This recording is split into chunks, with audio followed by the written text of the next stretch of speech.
ese tema que posiblemente hayáis podido mirar en esta semana, ese tema que nos habla de ser avergonzados o de quién pueda ser avergonzado según sea la actitud, según sea nuestra conducta, y que podríamos incluso decir que se enmarca en esa gran disputa cósmica desde el inicio de los siglos, en las que está involucrado el Señor, está involucrado el adversario y nosotros un poco en medio, incluso tal vez como campo de batalla.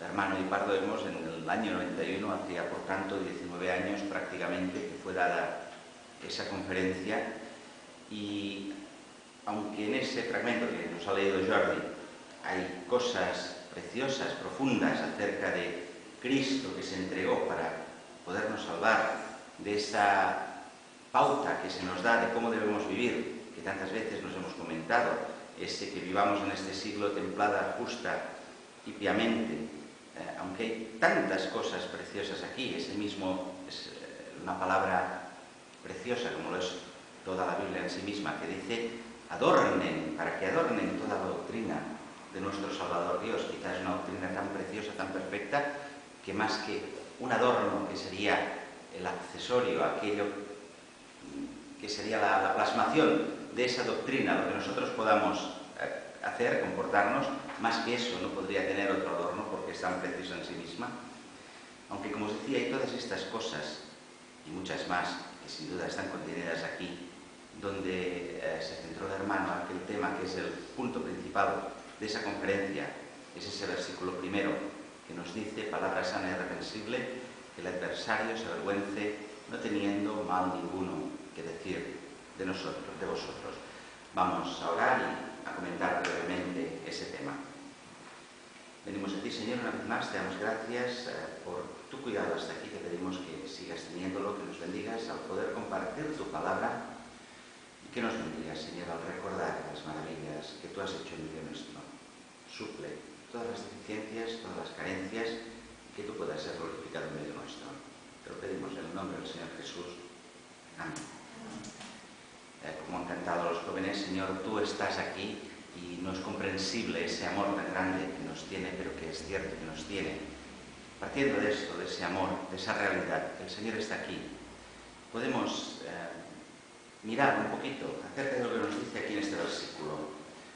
Ese hecho, como os decía, de ser avergonzado, vamos a ver quién pueda y quién deba ser avergonzado, y también esa necesidad que tenemos del Señor, de servirle, y de la cruz. El hermano Di Pardo tenía la profundidad, la sabiduría espiritual de saber conectar, de saber ver la cruz como centro, como clave, podríamos decir, todos los temas espirituales que conciernen a la vida del creyente. También aquí la solución que se nos da es estar aferrados, sujetos a la cruz. Vamos a ver un poco, como os decía, creo que en esta breve conferencia se nos habla de tres tipos de vergüenza o de tres posibilidades de ser avergonzado. Y acerca de ellas pues podemos mirar cuando nos encontramos qué hay que hacer para que una prevalezca sobre la otra o para evitar aquella que no convenga. Debemos situar este hecho dentro, como os decía, de esa lucha de los siglos entablada y que, aunque a veces nos pasa desapercibida, creo que el hecho de que nos pase desapercibida no es más que una estrategia de nuestro adversario, pero que es real y que ha sido percibida, aunque erróneamente, por todas las sociedades, por todas las culturas y religiones que nos han precedido.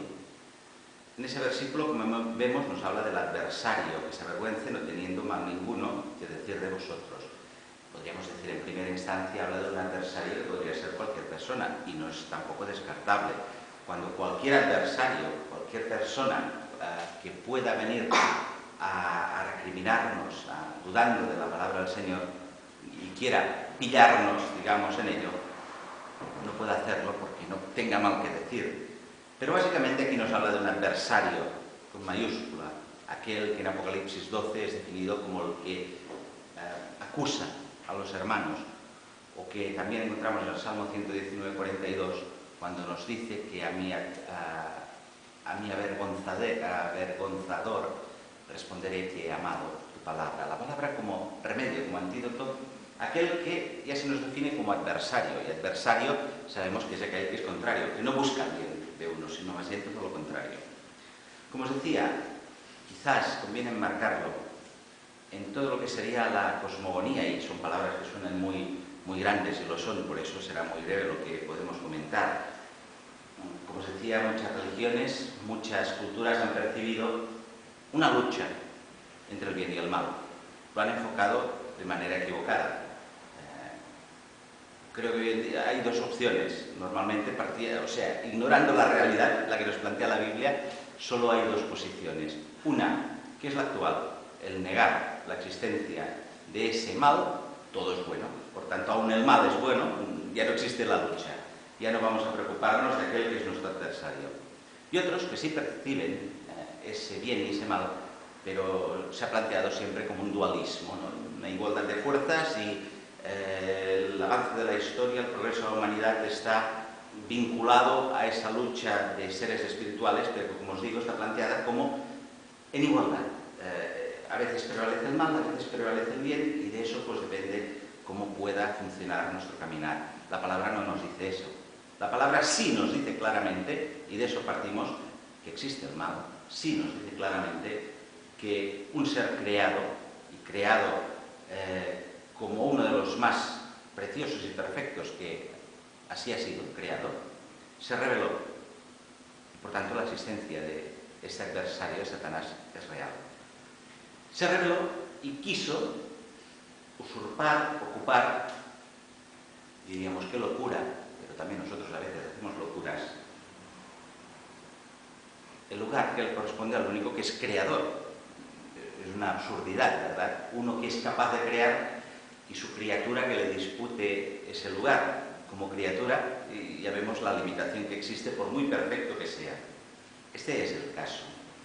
En esa disputa, en esa lucha, en ese odio, esa animadversión, ese ser adversario, en primer lugar de Dios, estamos nosotros en medio.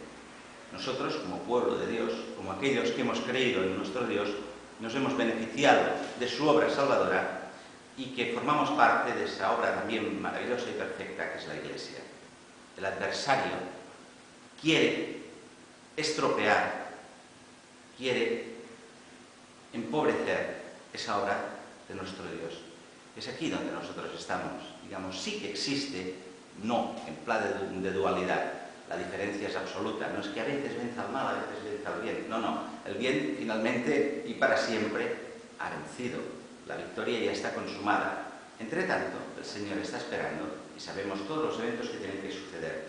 Pero en ese entre tanto estamos nosotros. Como os digo, sufrimos ese deseo de estropear las cosas perfectas que el Señor ha hecho por parte de Satanás.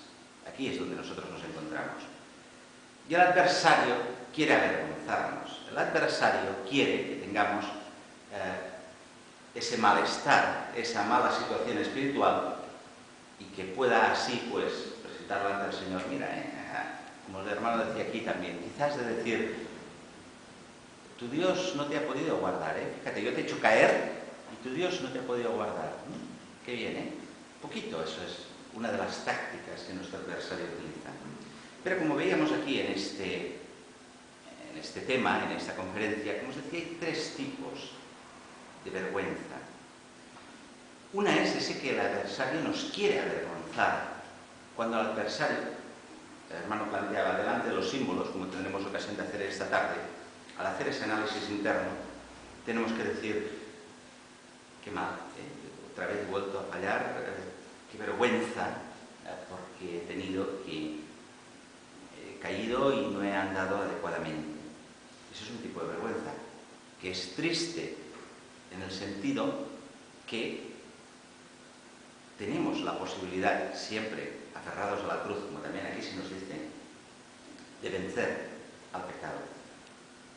Nos habla de otra vergüenza, que esa es quizás la más grave y la que de todas hemos de intentar evitar, que el Señor no nos permita caer en ella.